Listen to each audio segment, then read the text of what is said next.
Greetings, ladies and gentlefish, and here's a machine I've not shown you before. This is my FCM 50T. This is the French Premium Tier 8 Heavy Tank. I've had this for a short while now, not an exorbitant amount of time, but for a little while. Although I haven't, I haven't shown you any gameplay from it yet. Partly because I hadn't had any particularly good games in it yet. You know, it's taken a while to get used to the machine. And one of the things you have to get used to is that regardless of the tank classification the game gives it, this is essentially a medium tank. I mean, you can see I'm in a 50-ton machine doing 48 kilometers an hour here. 50 kilometers an hour, due in no small part to the fact that this thing gets a stonking great big engine. It's also more of a medium tank gun. I mean, this is a 90mm gun, and you get 8 degrees of gun depression, so this thing really plays a lot more like a medium tank than it does a heavy tank, and I have mine kitted out suitably, so I run vertical stabilizer, gun rammer, and coated optics on my FCM.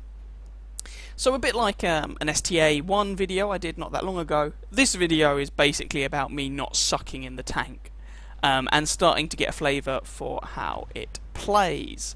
Your armour is not great, but it's good enough to bounce low tiers or light and medium tanks sometimes. But it's just a really nice all-round machine, and if you want a tier 8 medium tank, it's one of the best choices out there, despite the fact that it's not a medium tank. So I managed to put a shot into the side of that Tiger 2. You can see here I've just rushed into a medium tanky position on this map. The enemy team didn't go anywhere near it though, which is perhaps a little odd, but there we go. And we're just, you know, putting shots into these guys while they appear to be distracted. This is a patch 9.9 game. I will quickly mention in case that's of any relevance or importance to you guys. Probably going to take a shot from the T29 here, but it just damages my optics, and I put another round into him. And if anyone goes to ram you in the FCM, they should probably bear in mind that when all's said and done, it's still a 50-ton tank. There we go, there's another round into him, and one more should finish this T29 off. There we go, kill number 1.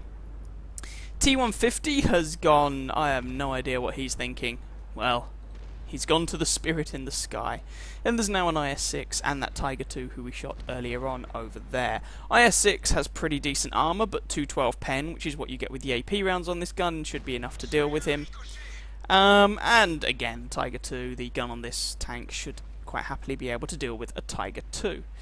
And one of the things that always confuses me with the FCM actually is that it gets limited matchmaking. I assume the reason is that it's a kind of, it's a low caliber gun to have on a heavy tank, and the armour is also not very good to have on a heavy tank, so they think, well, you've got a pea shooter of a gun. Ooh, my tracksuit that shot, which is kind of lucky. Pea shooter of a gun, an armour that isn't particularly impressive, and I take an artillery shell there as well, so I repair my track to pull off. And it's on a heavy tank, and, you know, to tangle with other heavy tanks, that would be awkward, so we're going to give it limited matchmaking. And that's all well and good until you realise, yeah, but this thing doesn't play like a heavy tank. There we go, another shot into the Tiger 2. This thing is a medium tank in disguise. Tiger 2 appears to be tracked. Ooh, IS-6 wants me, but we'll just track him there. And like this is definitely medium tank 101. Or maybe not 101, maybe 102. This is sort of bread and butter medium tank gameplay. Just keeping the guy trapped there. Clearly he's either didn't bring or has already used his repair kit, and that killed him. And now there's a Tiger 2. We can take a shot from this guy if we have to, but let's try not to if we don't have to, and there we go. Snipe him in the commander's hatch, and there's some people coming up from around the side. Oh hurrah! Take out that Black Prince, and now there's just a T28 prototype around this corner, who's probably wishing he still had some friends left. Now, T28 prototype is not to be underestimated. I do actually take a shot from him there and fail miserably to kill him myself, but our IS-3 takes him out. 4 of them left. Never mind. 3 of them left. MT25 up on the hill, and a pair of artillery pieces. So, loading some HE to see if I can one-shot any of these artillery. Don't know what a tier 4... Well, I do know what a tier 4 is doing in this game. He platooned up with a tier 6. So, what you gonna do? Because tier 6 artillery, as you can see with that M44 there, has just enough HP to happily survive a hit from 90mm AP rounds. Hence I'd loaded the HE round. As it turns out, It's really not necessary, and I very much doubt I'm going to get up there to kill the M44. Nope, there we go. There's just an MT-25 currently sitting on our base, but I would never get over there in time, even if I tried to take him out. So instead, I'm just going to sit in the capture circle and finish this game off. I'm hoping our artillery shotguns the guy in the face. Oh, he's killed our M44. Come on, SU. Oh, no, he killed the SU as well. Well, there we go. Like I say, I was never going to get over there in time. These guys would just cap the game out, so just going to sit in the capture circle. It's a bit annoying, because if you... there does appear to be an XP reward at the end of the game based on how many enemies are left alive, which is why if you have like a really quick game where someone just caps out, it's why you don't tend to get much for that.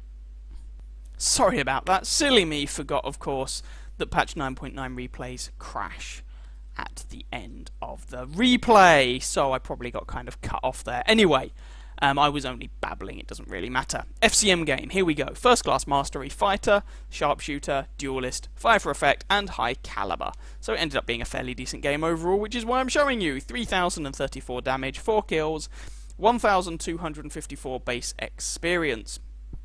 Our 110 also had a pretty good game with 2,600 damage and 3 kills, and there's a few other people who had okay games. Our Tier 6 artillery, the M44, actually did alright, 1,845 damage.